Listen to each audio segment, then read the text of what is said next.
예수님께서 부활하시고 승천하시기 바로 전 마지막 우리들에게 주신 말씀이 무엇이냐면 땅끝까지 이르러 내 증인이 되라. 전도의 사명을 주셨습니다. 그런데 사실 이 전도가요 참 부담스럽습니다.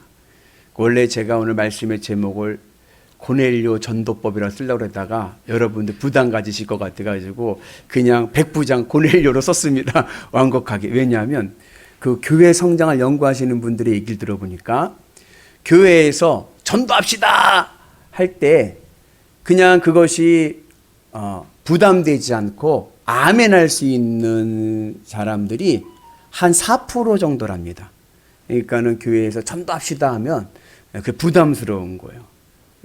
그래서 요즘에 전도하기도 어렵고 또 전도에 대한 부담감을 많이 가지고 있습니다. 그리고 또 요즘은 한국교회 교인 수가 많이 줄었죠.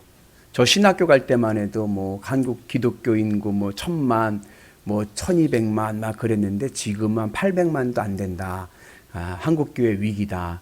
이제 그렇게 이야기를 합니다. 그래도요, 여러분, 다른 종교에 비하면요, 개신교는 선방하고 있는 겁니다. 불교는요, 폭망했습니다. 폭망. 불교는 완전히 폭망해 버렸어요. 요즘 누가 절에 가요? 누가 가요? 안 가죠. 그래도 한국 감리교회, 아니 감리교회 아니라 한국교회 뭐 800만이라 하더라도 실질적으로 매주 교회 나오는 수는 54%. 한 400 몇만 나오는 거예요. 그거 가지고 우리는 위기라고 막 그래요. 불교는요, 일주일에 한 번 절에 가는 수가요, 비율이요, 2%도 안 됩니다. 그 여러분 주변에 불교에 있는 분 중에 일주일에 한 번씩 절에 가는 분 있어요? 없죠. 그리고 평생, 그러니까 종교란에다가 불교라고 쓰는데 평생 불교 행사에 참여하지 않는 사람이 33%입니다. 그러니까 뭐 이게 절에 한번 왔다 갔다 할 수 있지만 불교 행사가 있잖아요. 뭐 법회도 있고 뭐 부처님 오신 날 뭐 행사도 있고 그러잖아요. 그 행사에 그런 불교의 공식 행사에 참여를 한 번도 안 하면서 불자라고 하는 사람들이 30%가 넘는다는 거예요. 더욱이 10대, 20대 요 신세대는 거의 불교 신자가 없어요. 절에 거의 안 가죠. 그러니까 아직 교회에 희망이 있습니다. 천주교는요, 예전에 한때 천주교가 많이 부흥한 적이 있어요. 그래서 이렇게 교회에서 시험을 당하면 천주교 애들 많이 갔습니다. 그리고 천주교가 막 부흥한다 그랬는데 요즘에 천주교도 폭망입니다. 천주교도 안 가요. 그래서 작년도 종교인의 비율의 수를 했더니 1위는 단연 교회, 기독교고 2위는 불교고 3위는 천주교입니다. 아니 그 목사님, 그러면 나머지 사람들 다 어디 갔나요? 종교인 수는 줄었는데 어디 갔을까요? 무종교. 무종교가 60%가 넘습니다. 그러니까 요즘은 이제 통계해 보니까 40대 이하의 개신교인들이 교회에 시험이 들잖아요. 교회에 시험 들면은 여러분 40대 이하의 사람들은 교회에 시험 들면요, 시프트 이동합니다. 옮겨요. 그분들은 아무 말하지 않고 옮깁니다. 50대 이상은 불평이 있으면 얘기를 해요. 불평과 불만이 있으면 얘기를 하고 싸워. 근데 40대 이하는 안 싸워. 그냥 조용히 가. 그러니까 여러분들 아무 말 안 한다고 해서 불만이 없는 게 아니고 그냥 순종한다고 생각하면 안 돼. 그 조용히 가는 거예요. 근데 그 중에 12%는 아예 딴 교회 가지도 않고 그냥 무종교가 돼버리는 거예요. 교회 안 다녀. 천주교? 천주교도 안 가. 절? 절도 안 가. 그냥 나 아무것도 안 믿을래. 그렇게 요즘에 해가지고 이제는 무종교인이 60%가 넘는다. 아주 심각한 이야기입니다. 그래서 오늘 우리가 이 예수님의 이 마지막 우리에게 주신 사명, 전도의 사명이 은혜가 있기를 축복합니다. 전도는 어렵지 않습니다. 옆분한테 한번 격려하겠습니다. 전도는 쉽습니다. 전도는 뭐가 전도냐? 전도의 첫 단추는 자랑이에요, 자랑. 예수님 믿고 내게 좋은 점, 그것을 자랑하는 거예요. 그래서 예수님 자랑, 또 교회 자랑, 아멘이시죠? 예. 그리고 목사 자랑, 예. 우리 교회 장로님들 자랑, 예. 우리 권사님들 자랑, 예. 집사님들 자랑, 예. 성도님들 자랑. 예. 그래가지고 이 자랑을 해야 돼. 그 자랑을 해가지고 복음의 지경이 넓혀지는 은혜가 있기를 주의 이름으로 축복합니다. 그래서 전도는 어렵지 않다. 자랑만 해도 전도다. 그 열매는 하나님이 맺으시니까 여러분 어느 곳에 가든지 복음에 자랑하는 은혜가 있기를 축복합니다. 이 시대가 어떠한 시대냐? 성경에 보면요, 이 시대는 완악함의 시대입니다. 우리 같이 말씀 봅니다. 이르되 우리가 너희를 향하여 피리를 불어도 너희가 춤추지 않고 우리가 슬피 울어도 너희가 가슴 치지 아니하였다 함과 같도다. 이 시대는 어떠한 시대냐? 하나님의 말씀을 들어도 요동하지 않는 시대인 거예요. 아무런 감흥이 없습니다. 반응이 없습니다. 왠지 아세요? 세상이 더 재밌거든요. 예전에는요, 세상보다 교회가 더 재밌었어요. 교회 문화가 세상을 앞질렀습니다. 지금은 세상이 더 재밌어요. 교회가 따라가지를 못해요. 그러니까 교회에서 뭘 해도 반응이 없어요. 오늘 이러한 아무런 반응이 없는 이 시대에, 완악한 시대에 우리가 복음을 들고 나가 주의 지경을 넓히는 은혜가 있기를 축복합니다. 그래서 이렇게 완악한 이 시대에 아무런 감흥이 없는 사람들에게 어떻게 복음을 전할 수 있을까? 그 비결이 오늘 말씀에 담겨져 있습니다. 오늘 말씀의 배경은 잘 아시는 베드로와 고넬료의 이야기입니다. 고넬료는 누구냐 하면 로마 정예군대 백부장입니다. 그러니까 고넬료는 이방 사람이에요. 로마 사람이고, 고넬료가 지휘하는 부대는 로마인들의 부대입니다. 그러니까 우리 미군 생각하시면 돼요. 거기에 백부장이라는 것은 지금의 직급으로 얘기하면 대대장급입니다. 그거는 꽤 그래도 계급이 높은 편이죠. 그런데 이 로마 이방인 이 백부장 고넬료가 예수님을 믿은 거예요. 예수님을 믿고 경건한 믿음의 삶을 살아갑니다. 그리고 그냥 마음으로만 믿는 게 아니라 기도 생활도 열심히 하고, 그리고 주변을 돕는 구제 생활도 최선을 다하는 실천하는 신앙인이었습니다. 여러분, 이 로마 군인이 예수님을 믿는다는 것은요, 굉장히 위험한 일입니다. 그 당시에는 누가 신이냐? 로마 황제가 신이고, 로마 황제를 믿어야 출세의 길이 열립니다. 그런데 로마 백부장이 로마 황제를 믿는 게 아니라 로마 정부가 처형한 죄수 예수님을 나의 구주로 믿는 거예요. 이거는 출세가 문제가 아니라 잘못하다가는 생명줄이 끊어질 수 있는 아주 위험한 선택입니다. 그러나 그럼에도 불구하고 고넬료는 예수님을 믿었어요.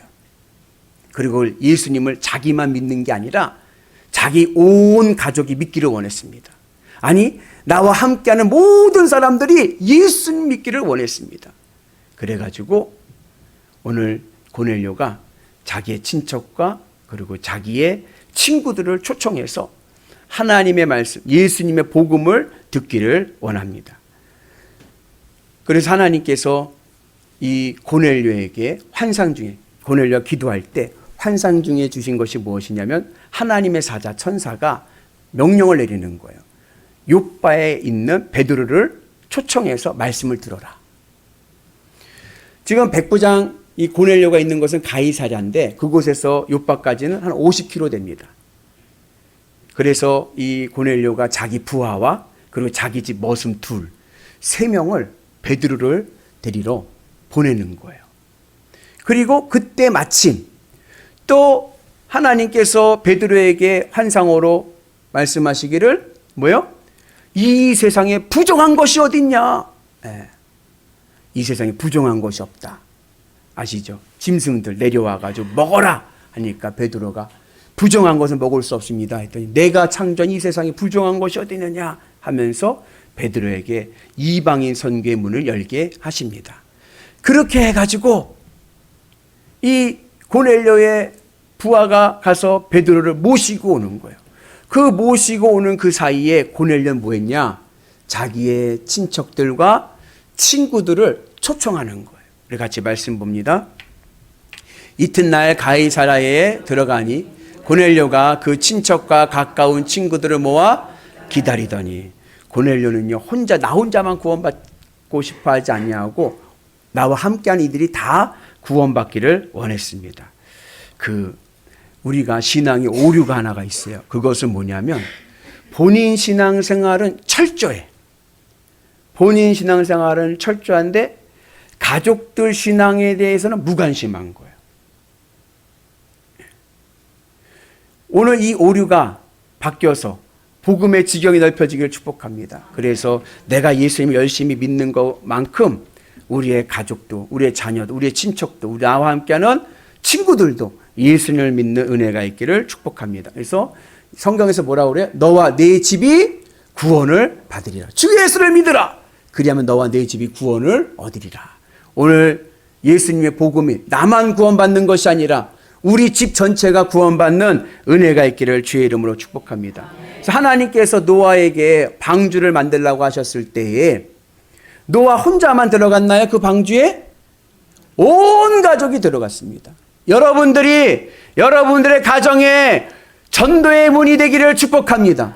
노아의 방주에 들어가는 천국문에 들어가는 여러분들이 그 열쇠가 되셔서 하늘의 복음이 여러분들 가정에 임하기를 주의 이름으로 축복합니다. 그래서 우리가 주의 은혜 안에서 복음의 은혜를 누리고 또 고넬료가 대단한 것은 뭐냐? 가족, 친척 그리고 친구들을 자기 집에 초청을 하는 거예요. 여러분 누구를 우리 집에 초대한다는 게요 어때요? 쉬운 일이 아닌 거예요. 제가 어제 스승의 날 겸사해서 제가 스승님을 찾아뵈려고 전화를 했어요. 지난주에. 교수님 제가 인사드리러 가려고 하는데 스승의 날 인사드리러 가려고 하는데 집으로 가면 되겠죠? 그랬어요. 그랬더니 교수님 그래 집으로 와. 그래서 몇 시에 만나기로 했어요. 그리고서는 교수님은 잘 모르신 거예요. 출발하려고 딱 어제 가려고 저희 아내랑 출발을 딱 했더니 문자가 사모님으로부터 왔어. 식당으로 오세요. 아유 누가 오면은 청소해야 돼 뭐 해야 돼 바쁘잖아요. 번거롭게 뭘 집으로 와. 그냥 식당에서 보면 되지. 근데 고넬료는요 그 번잡한 거 수고로움을 다 수용하는 거예요. 왜? 다 구원받으면 좋잖아요. 마음이 열린 거죠. 여러분 그 은혜가 있기를 축복합니다. 그리고 반대로 말씀을 듣는 자는 거기에 사모함이 있어야 돼요. 또 희한한 건 뭐냐면 이제 놀러 갈 때 부르지 않으면 어떻게 돼요? 삐져요. 왜 나 안 데리고 갔냐고. 삐져. 지네들끼리만 갔네? 삐져요. 근데 교회 갈 때 교회 가자고 그러면 어떻게 해요? 바쁘다고 약속 있다고 도망가. 참 희한한 섭리인 거예요. 제가 영암에서 목회할 때 저희 교우 중에 집사님 가정에 영암군에서 손가락 안에로 들 만큼 큰 배가수원 하는 집사님네가 있었어요. 근데 이 배가수원이 얼마나 바쁜지 몰라요. 배꽃이 쫙 피잖아요. 그러면 다 수정을 시켜야 되니까 그거를 이제 벌이할 수 없으니까 사람이 다 찍어줘야 돼. 이게 찍어줘야 돼. 바빠야 돼. 그러면은 주일날 교회를 못 오는 거예요. 그거 해야 되니까. 그래서 뭐라고 얘기하시냐면 목사님 오늘 이번 주에 이게 사람을 사놔가지고 배 이거 수정시켜야 되는데 이게 오늘 아니면 못하니까 오늘 이번 주에 교회 못 오겠습니다. 연락을 주셔요. 그러면 알겠다 그러죠. 한 번은 이제 그 집사님네 신방을 갔는데 담소하는 중에 그분이 뭐라고 그러시냐면은 배 과수원 일이 바빠서 교회에 못 가는 날은 있어도 배 과수원이 바빠서 놀러 못 가는 날은 없다 그러더라고요. 무슨 얘기인지 알아들으셨나요? 놀러 가는 날은 배가 뭐냐 그냥 밀어버리고 가는데, 야, 그 초대하고 오는 것도 귀한 겁니다. 그래서 우리가 주의 은혜 안에서 복음의 은혜가 늘 있기를 주의 이름으로 축복합니다. 그래서 나 혼자 예수 믿고 구원받는 것보다 여러분 우리 가족, 우리 친척들이 함께 구원받는 은혜가 있기를 축복합니다. 그래서 여러분 내가 사랑하는 사람에게 줄 수 있는 최고의 선물은 뭐냐? 예수님의 십자가의 복음입니다. 왜요? 그 복음 안에 천국의 은혜가 있기 때문에 그렇습니다. 하늘 천국의 은혜로 날마다 승리하셔서 우리가 이 세상에서 가장 좋은 선물들을 우리 가족으로부터 나와 함께하는 이웃과 친구들에게도 전할 수 있는 은혜가 있기를 주의 이름으로 축복합니다. 그렇게 해서 이제 베드로가 고넬료 집에 왔어요. 고넬료 집에 오니까 고넬료가 얼마나 반갑든지 그 고넬료가 베드로에게 엎드려 절을 합니다. 우리 같이 말씀 봅니다. 마침 베드로가 들어올 때에 고넬료가 맞아 발 앞에 엎드려 절하니. 야, 이건 놀라운 일인 거예요. 왜냐하면 지금 고넬료는 뭐예요? 로마 군대 백부장 대대장이에요. 쉽게 말하면 미군 부대 미군 대대장인 거예요. 베드로는 그 식민지, 그 중에서도 어부는요 그 당시 가장 하찮은 직업입니다. 거기에 있는 한 남자인 거예요. 그러니까 꼭 맞는 비유는 아닌데 제가 뭐 인종 차별자는 아니고 그런 차별 아니지만 여러분들이 좀 이해하기 좋게 하면 우리나라 중령이 저기 캄보디아나 라오스나 저기 미개한 나라 가서 거기에 넌닝구와 반바지 차림에 빼짝 말라갖고 앞니도 없어가지고 있는 어부, 쭈글쭈글한 어부 봤는데 그 어부한테 엎드려 절하는 것과 비슷한 거예요. 그려지시죠? 절을 하려면은 어부가 백부장한테 절을 해야죠. 근데 그러지 않고 백부장이 어부에게 절을 합니다. 왜요? 고넬료는 내가 지금 사람 앞이 아니라 하나님 앞에 있다라고 믿었기 때문에 그렇습니다. 우리 같이 말씀 봅니다. 내가 곧 당신에게 사람을 보내었는데 오셨으니 잘하였나이다. 이제 우리는 주께서 당신에게 명하신 모든 것을 듣고자 하여 다 하나님 앞에 있나이다. 오늘 여러분들은 누구 앞에 있습니까? 사람 앞에 있습니까? 하나님 앞에 있기를 축복합니다. 주의 말씀을 듣고 주님의 은혜와 구원의 복음의 열매가 우리 삶 가운데 임하게 될 줄로 믿습니다. 그래서 우리가 주의 은혜 안에서 주의 말씀 안에서 믿는 자도 겸손하고 전하는 자도 겸손하고, 그래서 고넬료가 그렇게 이야기하고 우리가 하나님 앞에 있습니다라고 할 때 베드로가 뭐라고 얘기하느냐? 베드로도 참 겸손한 거예요. 같이 말씀 봅니다. 베드로가 일으켜 이르되 일어나라, 일어서라, 나도 사람이라. 일어서십시오. 저도 사람입니다. 전하는 자도 겸손하고 받는 자도 겸손하고, 겸손의 은혜가 있을 때 성령의 능력이 일어날 줄로 믿습니다. 그리고 베드로가 말씀을 전하는데 그 말씀 속에 성령이 임하게 되는 거예요. 같이 말씀 봅니다. 베드로가 이 말을 할 때에 성령이 말씀 듣는 모든 사람에게 내려오시니. 여러분, 말씀을 들을 때 성령의 은혜가 있을 줄로 믿습니다. 오늘 말씀을 들을 때 여러분 가슴에 뜨거운 성령의 열매가 맺혀지기를 축복합니다. 오늘은요, 감리교회력으로는 존 웨슬리 목사님의 회심기념주일입니다.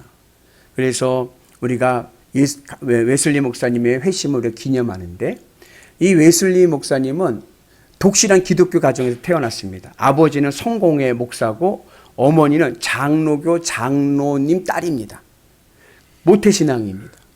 신실한 신앙교육을 받았습니다. 그리고 25살에 목사가 됐습니다. 그리고 31살에 선교사가 되어서 미국으로 인디안들에게 복음을 전하러 선교사로 파송을 받습니다. 그런데 신기하죠? 어려서부터 복음의 말씀으로 양육되었고 목사가 되었고 선교사가 되었는데 구원의 확신이 없는 거예요. 그래서 웨슬리 목사님은 매일 일기를 쓰셨는데, 웨슬리 목사님이 미국 선교사를 갈 때 쓴 일기에 자기의 심정을 뭐라고 썼냐 하면, 나는 인디언들을 구원하기 위해 미국으로 가는데 과연 나는 누가 구원할 것인가?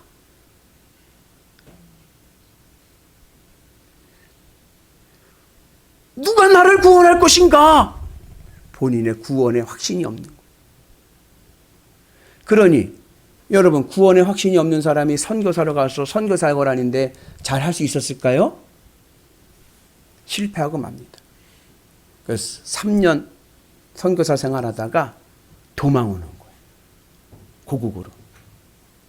그렇게 무기력한 목사로서 그렇게 있을 때 어느 날 5월 24일 모라비안 교도들이 모여서 하는 부흥회에 참석하게 됩니다.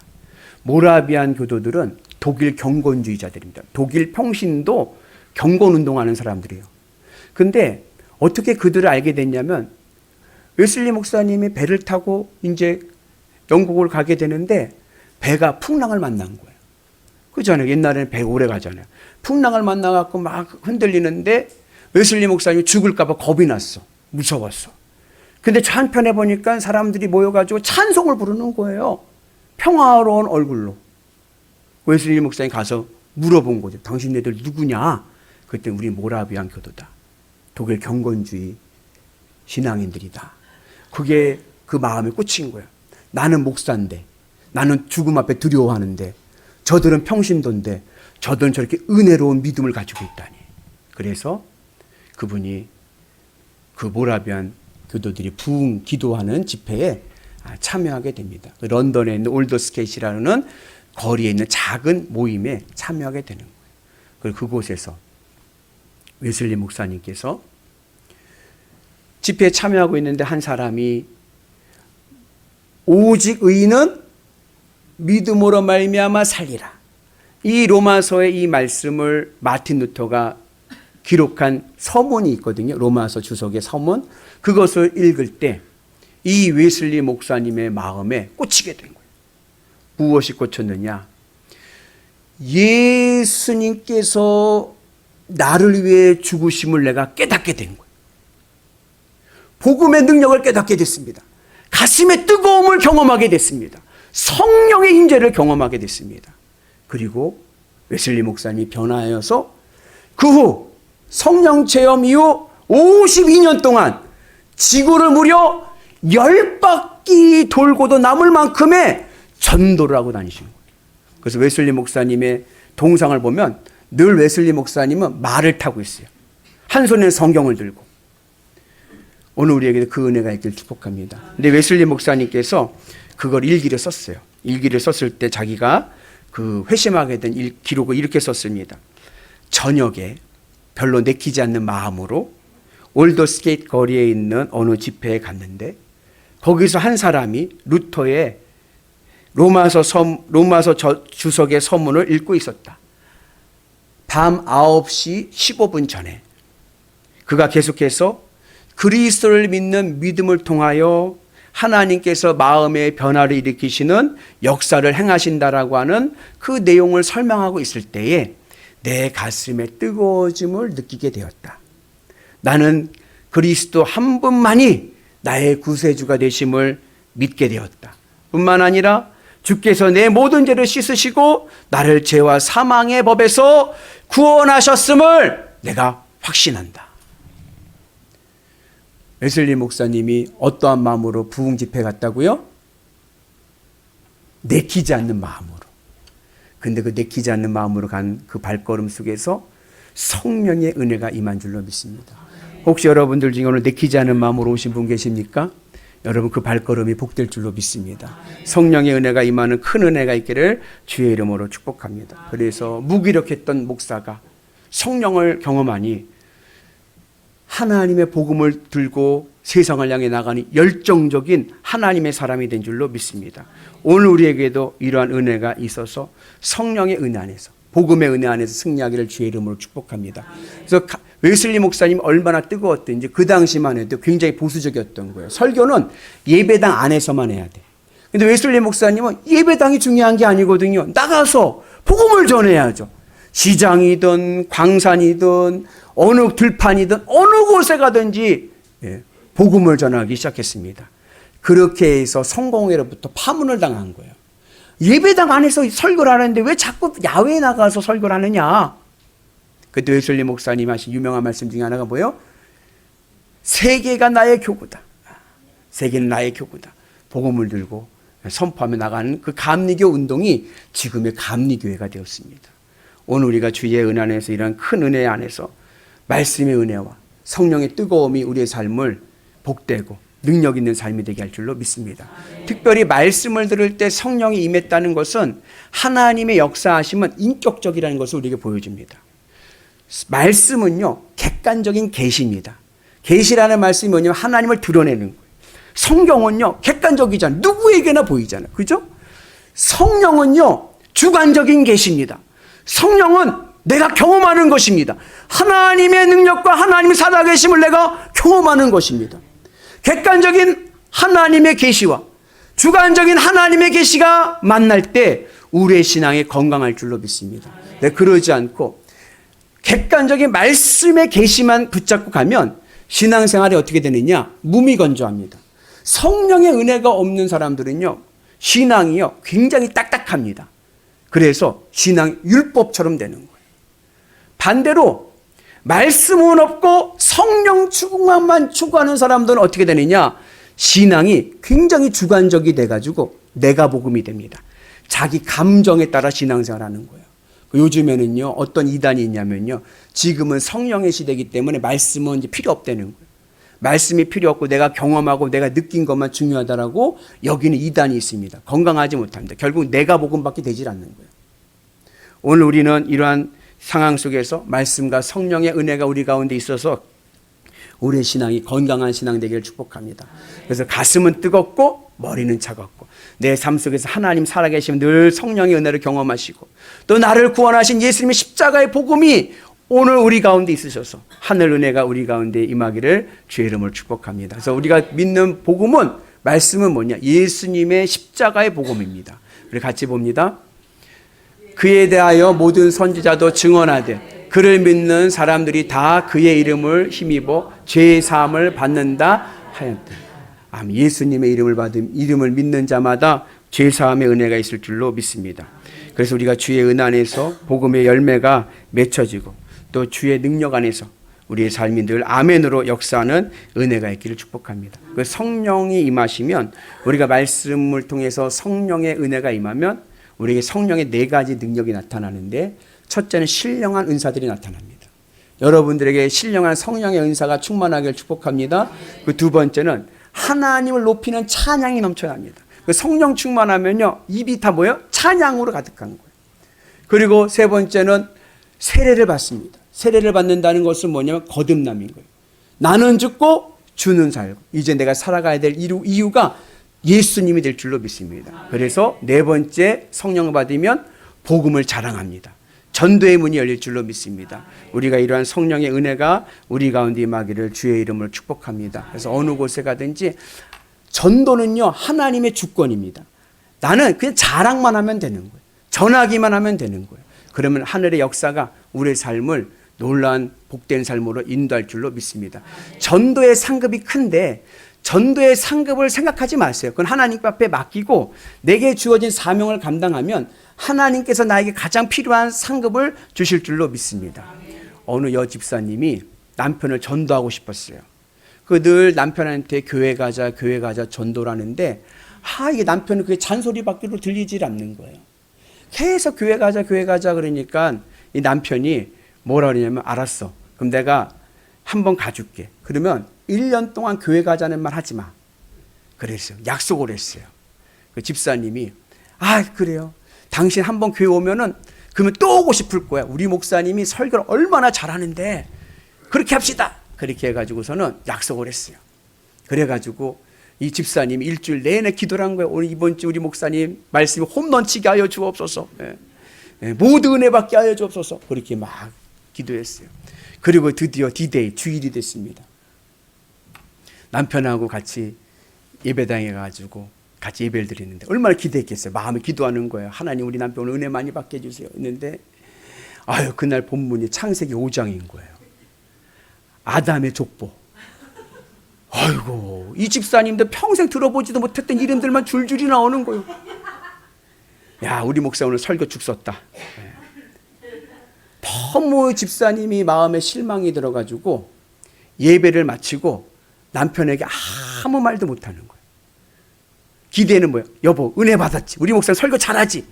교회 다닙시다. 이러려고 했는데 이 목사님이 밤낮 모르는 사람들 이름만 계속하고 끝나버리니까 차마 은혜 받았냐고 물어보지도 못해. 왜? 자기도 은혜 못 받았으니까.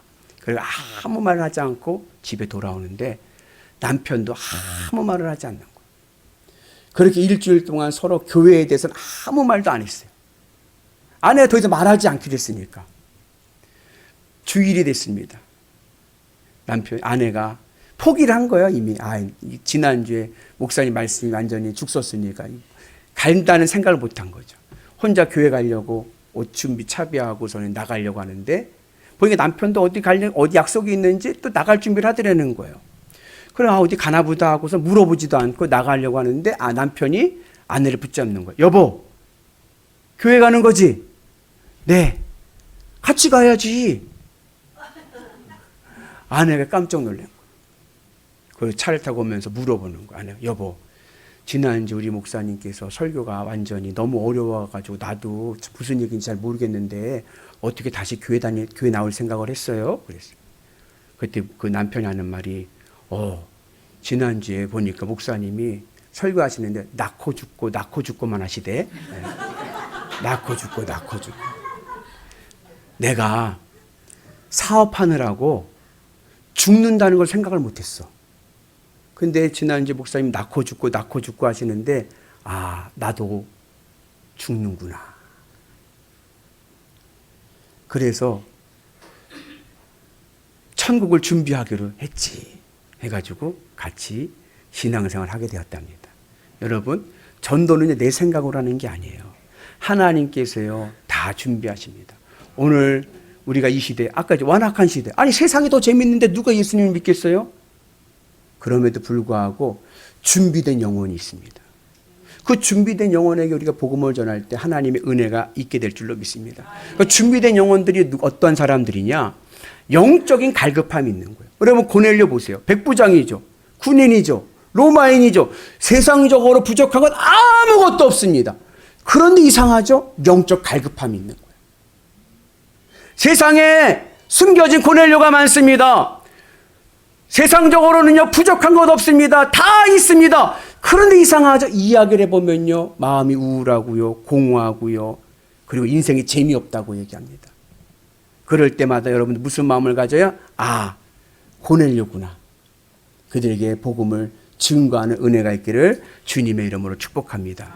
그래서 하나님의 은 안에서 하나님께서 모든 준비를 다 하셔서 구원받기를 하나님께 예비하신 자에게는 하나님께서 그의 마음에 영적인 갈급함을 준비하시고, 또 전도하는 자에게는 그 영혼을 불쌍히 여기고 사랑하는 마음을 주셔서 구원의 역사, 전도의 문이 열릴 줄로 믿습니다. 그래서 여러분, 우리가 하는 일은 뭐냐? 누굴 만나서 얘기할 때 막 힘들고 어렵고 막 이런저런 얘기 하잖아요. 보기에는 괜찮은데 영적인 갈급함이 있는 거예요. 그럴 때는 내가 예수님 믿어보니까 너무 좋더라. 그 마음의 공허함, 마음의 우울함, 예수 한번 믿어봐. 그러면 너무나도 행복해지고 문제가 해결돼. 예수 믿으러 한번 가자 하고 예수님을 증거하고 자랑하는 은혜가 있기를 축복합니다.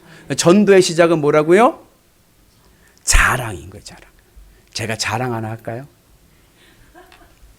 이번에 중앙여 여성교회 선교대를 했어요. 다 모여가지고 선교대를 이렇게 하는데, 거기 이제 입장을 할 때 여선교회 회장과 그 다음 뒤에 감리사 이렇게 줄을 서가지고 입장을 합니다. 그 제가 뒤에 줄을 서고 있었어요. 줄 서가지고 이제 있는데 뒤에 어느 분이 저를 톡톡 치더라고요. 그 뒤를 딱 돌아봤더니 인사를 하는 거예요. 안녕하세요, 감리사님. 저 의정부지방 여선교회장이에요. 그래요. 네, 안녕하세요. 제가요 어제요 아무개 권사하고 같이 잤잖아요. 네. 그러세요?